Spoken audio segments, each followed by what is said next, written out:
Jadi di sini kita akan membahas tentang parasitologi. Sebenarnya apa itu parasitologi dan bagaimana pencegahannya, penguatannya, dan bagaimana penularannya terhadap manusia maupun hewan. Mari kita simak video berikut. Francesco Redi yang berasal dari Italia dianggap sebagai bapak parasitologi modern. Ia adalah seorang dokter, ahli biologi, naturalis, dan penyair yang berhasil mengidentifikasi dan menggambarkan banyak parasit penting. Percobaan yang dilakukan oleh Francesco ini yaitu meletakkan daging dan ikan pada empat tabung, 2 tabung yang terbuka lalu 2 tabung yang tertutup.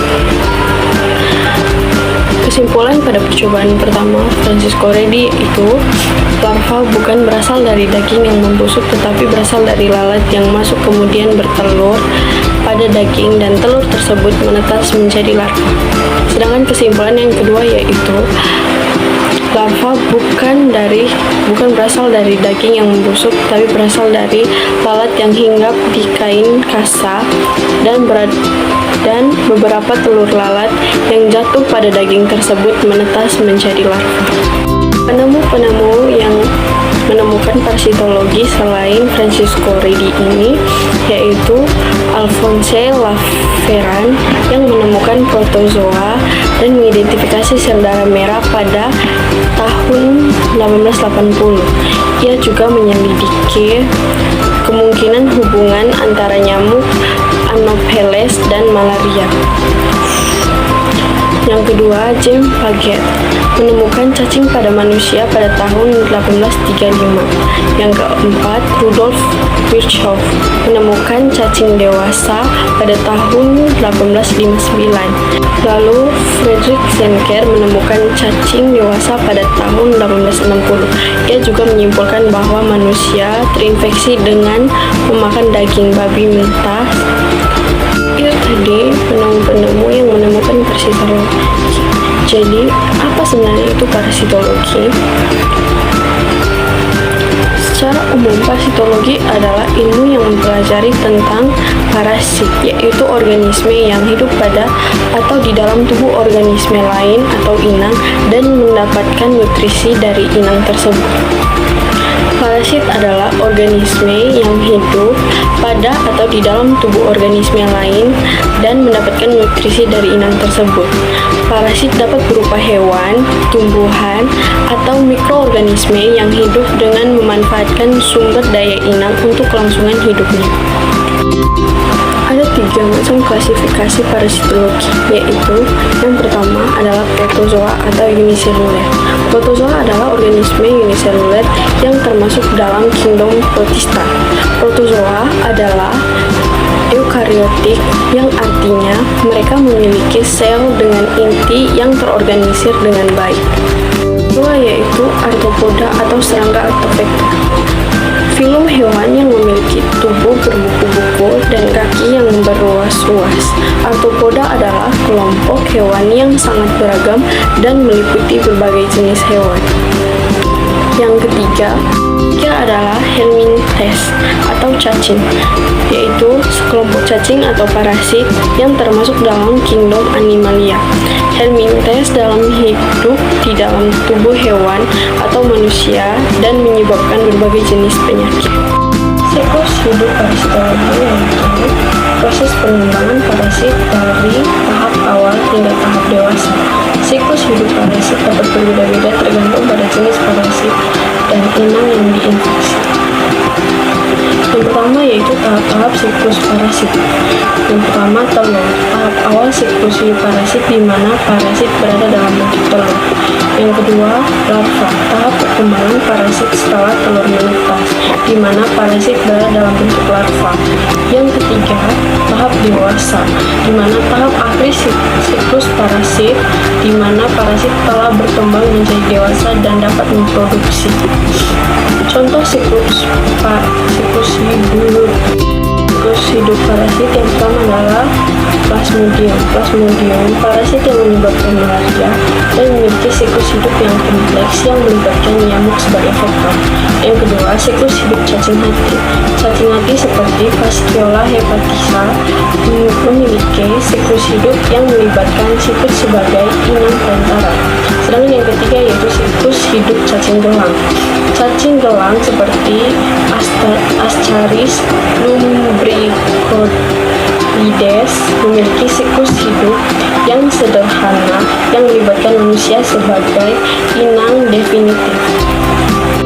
Mempengaruhi siklus hidup parasit yaitu yang pertama adalah inang. Jenis inang yang diinfeksi dapat mempengaruhi siklus hidup parasit. Yang kedua, lingkungan.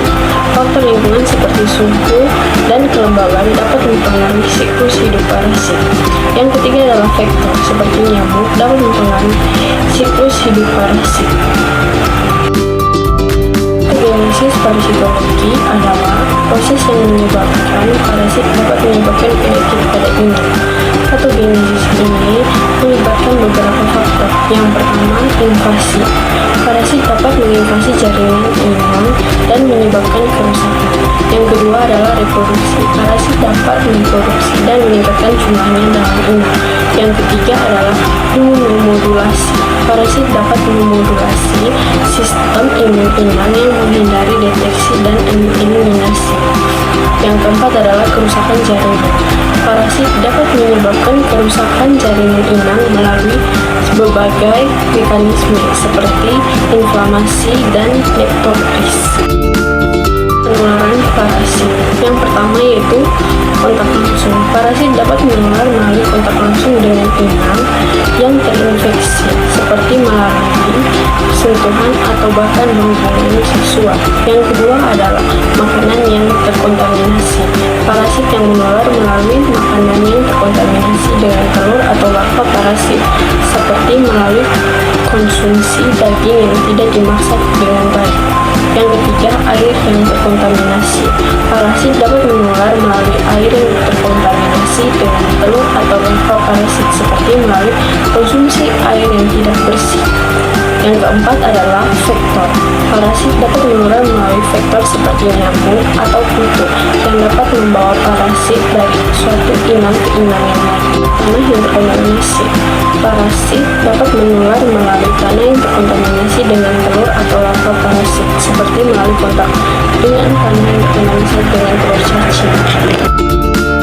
Pencegahan parasitologi sangat penting untuk mengendalikan penyebaran penyakit yang disebabkan oleh parasit. Berikut beberapa pengobatannya dan pencegahan parasitologi.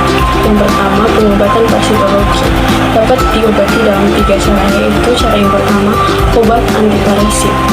Obat antiparasit dapat digunakan untuk mengobati infeksi parasit seperti albendazole untuk mengobati askariasis. Yang kedua, terapi suportif. Terapi suportif dapat digunakan untuk mengobati gejala yang disebabkan oleh infeksi parasit seperti demam dan nyeri. Yang ketiga yaitu pengobatan kombinasi.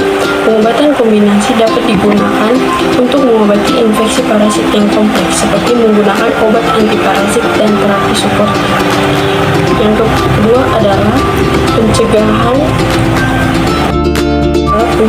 parasitologi. Yang pertama, menghindari kontak langsung dengan inang yang terinfeksi, yaitu menghindari kontak dengan inang yang terinfeksi dapat membantu mencegah penularan parasit.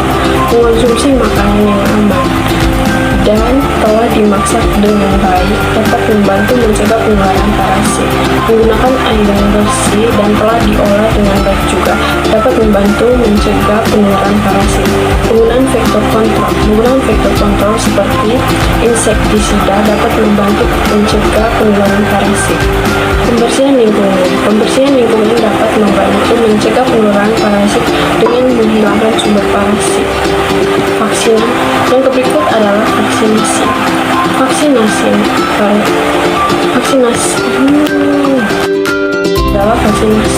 ada 2 cara, yaitu yang pertama, vaksinasi parasit dapat digunakan untuk mencegah infeksi parasit seperti vaksinasi malaria.